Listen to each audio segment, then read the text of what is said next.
Hi, this is Nadaka, Hi, it's Keshava, exclusively on Popp Dapp. on Popp Dapp.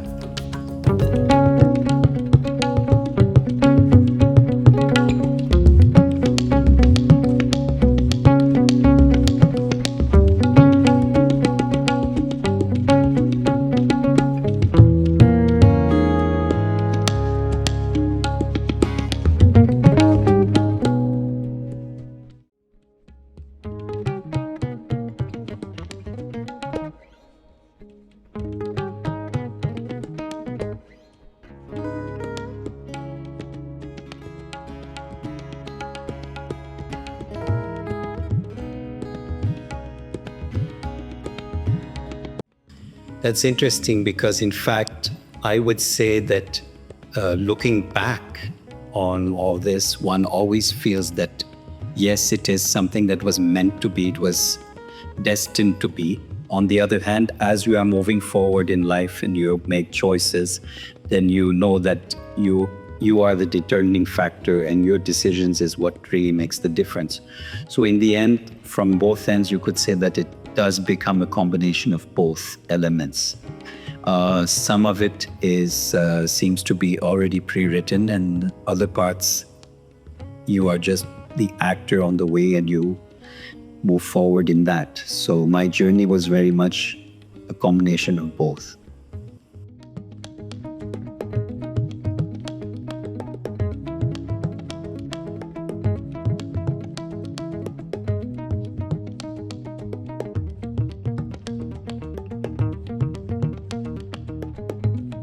Keeping the curiosity alive, just continuing to learn new things. For me, it's not. Of course, like training for me was like a huge part of it. And doing music and learning your instrument is can be like a training. But when it comes to purely playing the music, it's something that you discover, and you pick up like in the process. It's not something that your teacher can sit and just tell you, okay, with this musician you have to play like this, with that musician you have to play like that. It's a very self-discovered thing. So I think the training is there, but I think the innocence is still alive because of the curiosity and the process that comes behind playing with other people. Me keeping the innocence and curiosity alive, like from when I was a kid, but at the same time, so carrying that forward as a strength, like as I develop my artistic identity, but at the same time, not letting it hold me back from experiencing the music as best I can in the way that makes me grow best.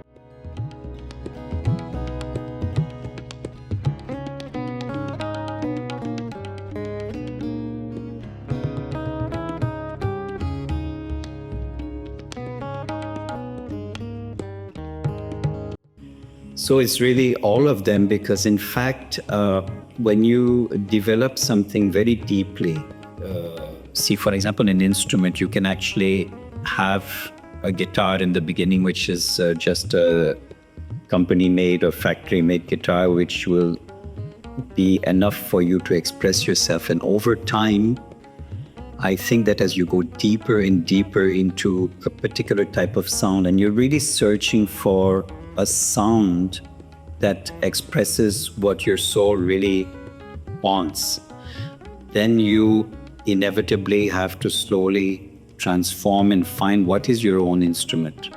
And I would say that it's interesting that the same way that a person has different layers, so there are more external day-to-day aspects, facets, there are also deeper ones. So it's the same with an instrument. You can actually have an instrument which is a standard instrument, but ultimately when you want to speak your soul, you slowly find ways of transforming the instrument in a way that it really expresses what you're a bit seeking deeper inside. So in a sense, it is a craftsmanship. It is also a search for the exact right note, the exact tonality. And this is something that takes years and years and years to develop. So I could give my instrument to someone and it may be a nice thing, but much better would be if they would find a way to create their own instrument eventually and modify it in a way that it speaks their soul.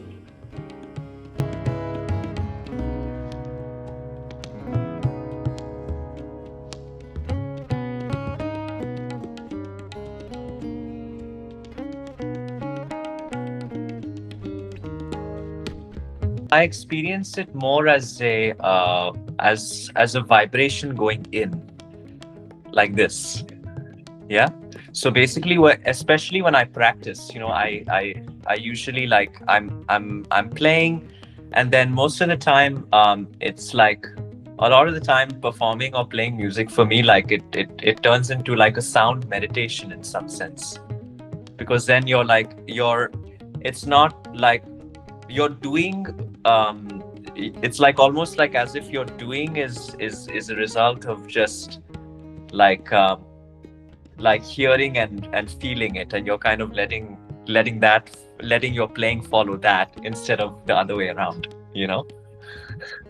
So I think that when focusing on breathing, that I do. I mean, that just can ground you in the music.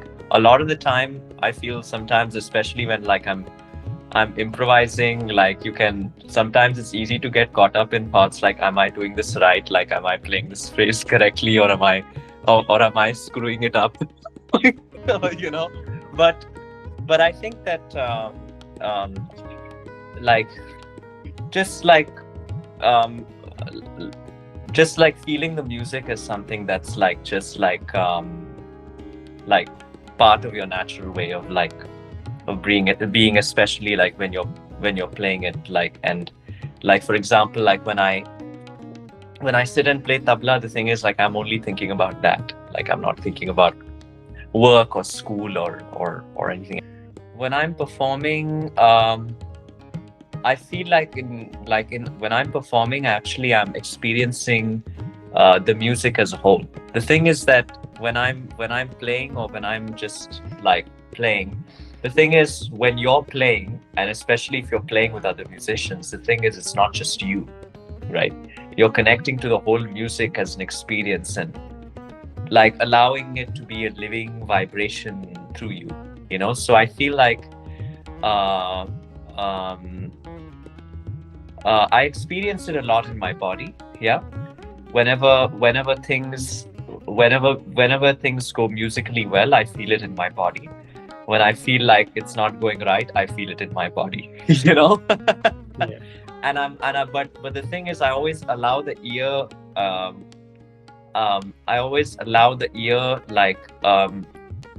Kind of like allowing the ear to guide me. I follow what I hear.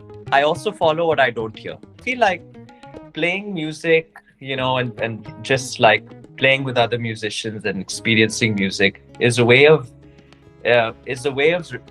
kind of response to both sound and silence.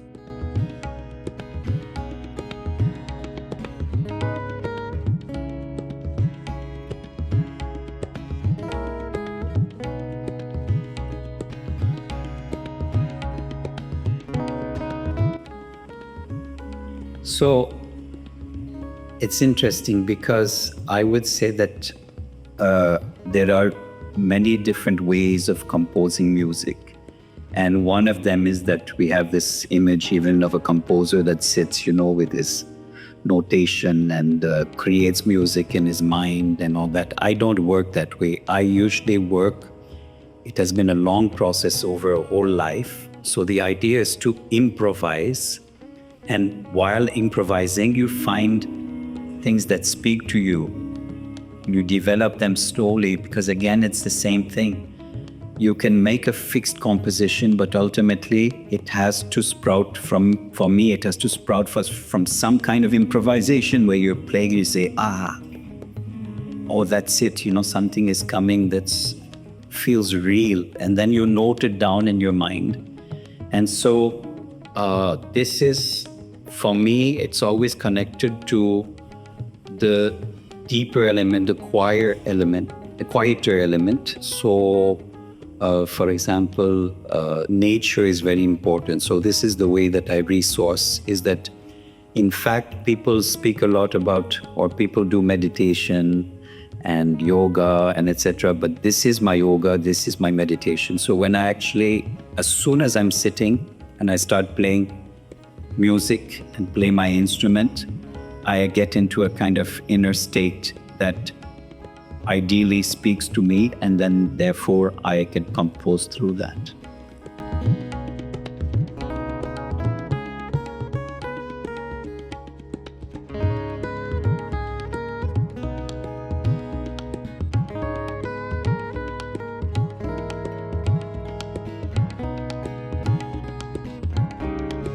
I like that question. It's really good.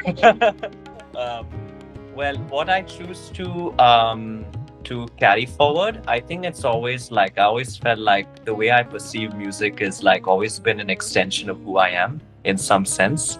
Like I felt like I always grew up this kind of like pretty like kind of like sort of like this kind of very like sensitive being, you know, like a fragile and kind of sensitive person.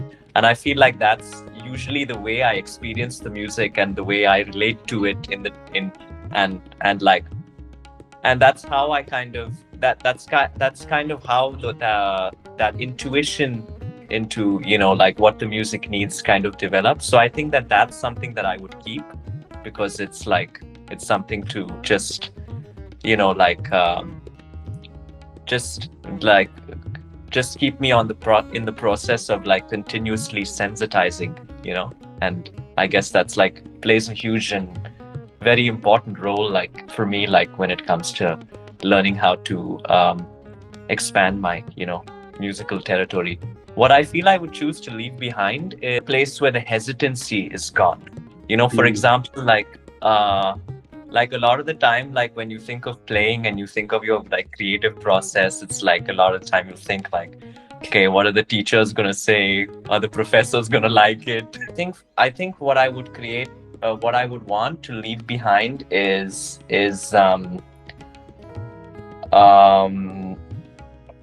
first the feeling of like if I'm like continuously doing things right or wrong, or in some sense in a musical context. And the other thing is like also like not kind of letting the intuition and like the continual innocence also hold me back from like growing and learning and expanding as a musician. There is an innocent part of it, but I feel like at the same time, like I feel like in referring to your previous question, there would be a balance of both that innocence coming to play and then but still using that as a way to let me just grow, you know.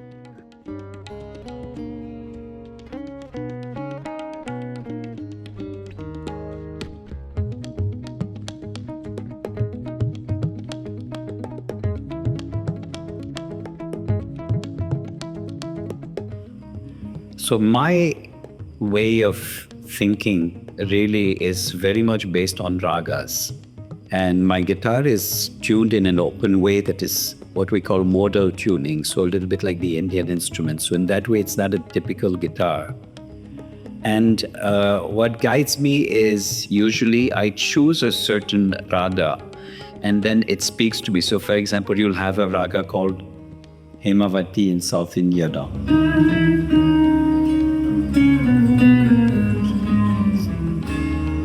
So I see how this develops. And then suddenly I realize that the same raga can be seen as a sort of like Manush jazz type of thing. So for example,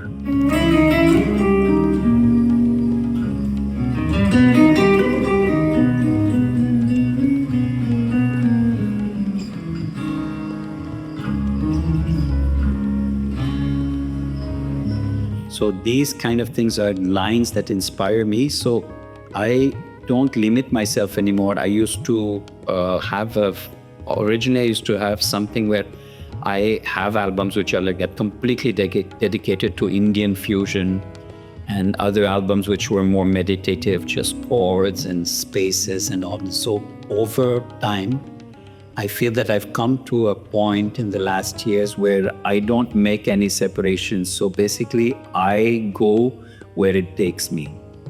And I don't make a division anymore so much in those styles. I just flow from one to the other and whatever comes.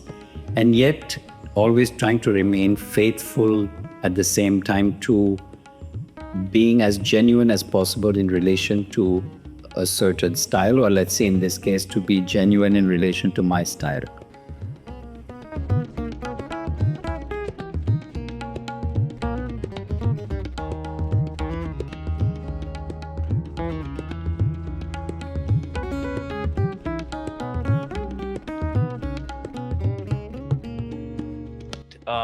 Like as you said, our musical, kind of journey together, right? Like, and everything, like playing with him for the past, since I was 5, just like it's like almost as if when you play with any musician that long, it's like their thought process becomes like immediately ingrained in your whole way of responding, to them. Like, for example, he would do a line.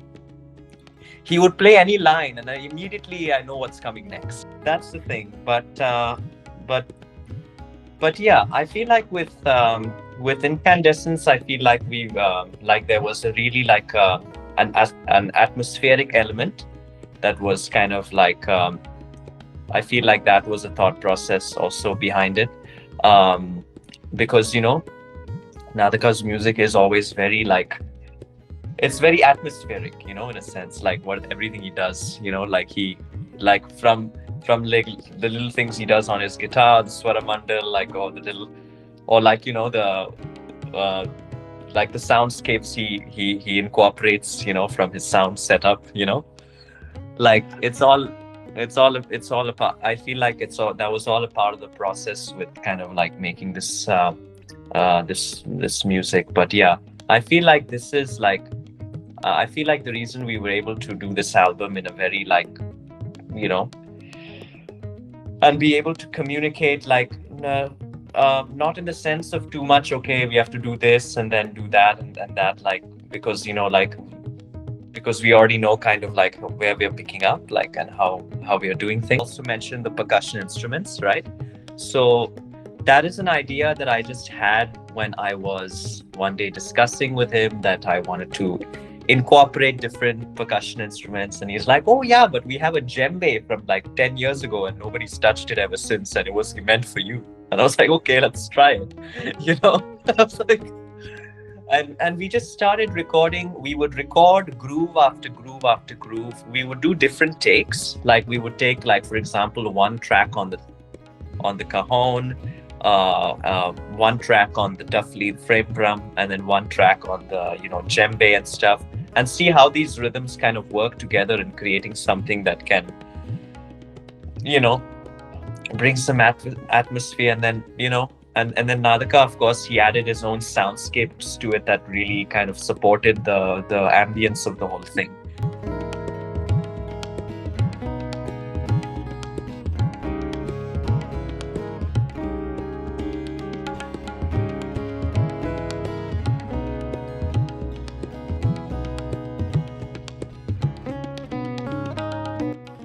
The word is far from sufficient, and you just have to accept at some point. There is once a famous marketing person said that basically, if you tell everybody that you don't know what your style is, then there's no use also, because somewhere there has to be references. So we use those words like fusion, jazz, world music, etc. These are just references so that people can say, okay, all in all, it's, at least we have an idea of what it can be.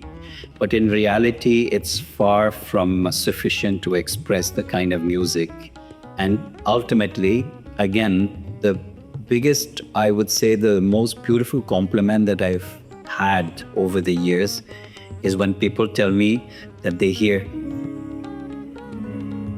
one, just 2 seconds or 3 seconds of my music and they say, this is Nadaka, we recognize it.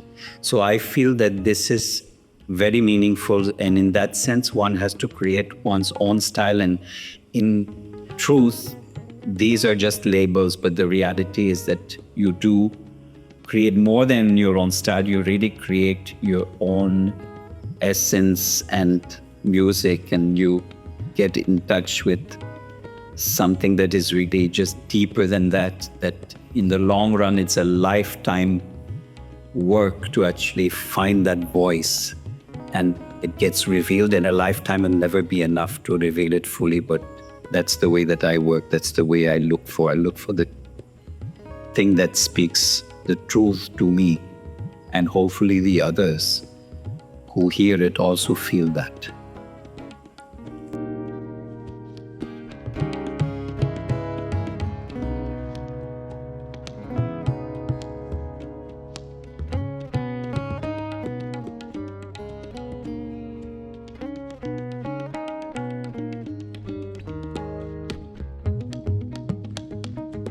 There's just no doubt about it. Like when I'm in India, for example, like, like everybody, like, they have India, and musicians in India have a very different way of like, so in India, the way it's experienced is that you have the tal, right? Like you have like the rhythm, and you have like the time cycle, and it's the way that the music is experienced is like a revolving movement of the time cycle that everybody flows and enjoys, right? Maybe be it teen tal or jab tal or whatever you're playing, any tal, right?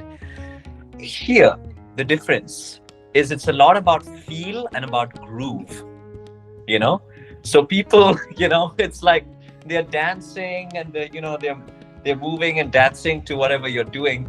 But then, like, in India, the difference is like when Indian musicians are listening, it's like the ironic thing is like, it's like as soon as they hear the first beat, it's like, oh, it's a very immersive experience in how you hear the rhythm. Whereas because I feel like in India, a lot of the time it's felt a lot with the ear, like a lot of what's being played, as well with the body. But I feel like over here, like a lot of the time, grooves are something that really get people going, and they. So yes, rhythm here and in India is experienced extremely differently. So I would say that this is and does it have an impact on the way I play? Sometimes, yeah, sure. I mean, when I'm playing for like Western audiences here, I have to be a little bit non-traditional, and then like I have to do some funny things to just. Because, a lot of the people here, they don't know tabla, they don't know Indian music, they just, and yeah, but I feel like, yeah, but anyways, I feel like this is an instrument that can adapt like to many different cultures and traditions, I mean that, I feel like that's something that, that made it possible, like with the influence of people like Ustad Zakir Hussain and stuff like that. And, I have to kind of read the room, in a way, and then respond accordingly. Because then, like, if I see some people who are like really like Western classical musicians, then I have to like incorporate like some element of what they can understand, if I'm playing if I'm playing for like a jazz audience, I have to incorporate more swing feel. If I'm playing